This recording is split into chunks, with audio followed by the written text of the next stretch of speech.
Pemerintah Arab Saudi mempunyai kebijakan bahwa jenazah yang telah dikubur selama beberapa tahun, kuburannya harus digali. Tulang belulang jenazah kemudian diambil dan disatukan dengan tulang belulang mayat lainnya. Selanjutnya semua tulang itu dikuburkan di tempat lain demi efisiensi pemakaman. Lubang kubur yang telah dibongkar akan dibiarkan tetap terbuka hingga datang jenazah berikutnya. Terus silih berganti. Kebijakan ini dijalankan tanpa pandang bulu. Siapapun dia, baik pejabat atau orang biasa, saudagar kaya atau orang miskin, sama terkena kebijakan tersebut.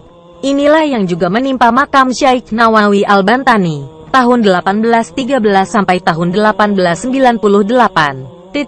Satu ulama yang mengharumkan nama Indonesia di Tanah Suci. Kuburnya regenap berusia 3 tahun. Datanglah seorang petugas dari pemerintah kota Makkah untuk menggali kuburnya. Namun yang terjadi adalah hal yang tak lazim. Para petugas kuburan itu tak menemukan tulang belulang seperti biasanya. Yang mereka temukan adalah satu jasad yang masih utuh. Tidak kurang satu apapun. Tidak ada lecet atau tanda-tanda pembusukan seperti umumnya jenazah yang telah lama dikuburkan. Bahkan kain putih kafan penutup jasad beliau tidak sobek dan tidak lapuk sedikit pun. Sontak kejadian ini mengejutkan para petugas yang sedang membongkar makamnya. Mereka lari berhamburan mendatangi atasannya dan melaporkan apa yang telah dilihatnya.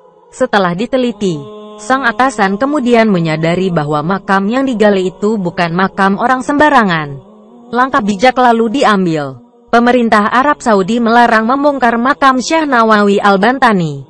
Jasad beliau lalu dikuburkan kembali seperti sedia kala. Hingga sekarang makam beliau tetap berada di Makkah. Syekh Nawawi Al-Jawi Al-Bantani, tahun 1813 sampai tahun 1898. Nama lengkapnya ialah Abu Abdul Mukti Muhammad Nawawi bin Umar bin Arabi Al-Jawi Al-Bantani. Ia dilahirkan di Tanara, Serang, Banten, pada tahun 1230H, 1813 M. Ayahnya seorang tokoh agama yang sangat disegani. Syekh Nawawi Al-Jawi Al-Bantani merupakan turunan ke-13 dari Wali Allah Kanjeng Sunan Gunung Jati, Cirebon. Ia masih punya hubungan nasab dengan Maulana Syarif Hidayatullah atau Sunan Gunung Jati Cirebon. Dari keturunan Raja Banten Sultan Maulana Hasanuddin yang merupakan anak dari Sunan Gunung Jati, Cirebon. Pada usia 15 tahun, Nawawi muda pergi belajar ke Tanah Suci Mekah, karena saat itu Indonesia yang namanya masih Hindia Belanda dijajah oleh Belanda, yang membatasi kegiatan pendidikan di Nusantara. Beberapa tahun kemudian, ia kembali ke Indonesia untuk menyalurkan ilmunya kepada masyarakat.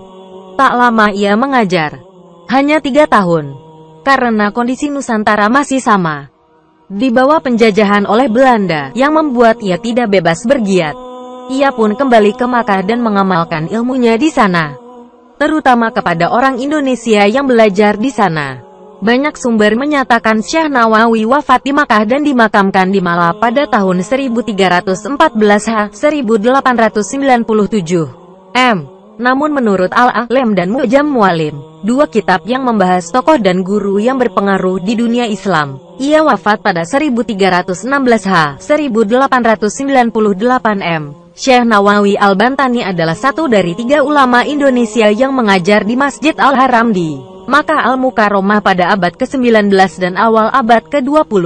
Dua yang lain ialah muridnya, Ahmad Khatib Minangkabau dan Syekh Mahfuz Termas. Ini menunjukkan bahwa kealiman dan ilmunya sangat diakui tidak hanya di Indonesia, melainkan juga di semenanjung Arab. Syekh Nawawi sendiri menjadi pengajar di Masjid Al-Haram sampai akhir hayatnya, yaitu sampai 1898. Lalu dilanjutkan oleh kedua muridnya itu. Wajar jika ia dimakamkan berdekatan dengan makam istri Nabi Muhammad, Sayyidah Khadijah radhiyallahu Makkah. Syekh Nawawi Al-Bantani mendapatkan gelar Sayyidu Ulama Al-Hijaz yang berarti sesepuh ulama Hijaz, atau guru dari ulama Hijaz atau akar dari ulama Hijaz. Yang menarik dari gelar di atas adalah beliau tidak hanya mendapatkan gelar Sayyidu Ulama Al-Indonesia, sehingga bermakna bahwa kealiman beliau tidak hanya diakui di semenanjung Arabia, namun juga di tanah airnya sendiri. Selain itu, beliau juga mendapat gelar Al-Imam wa Al-Fahim Al-Mudakik yang berarti tokoh dan pakar dengan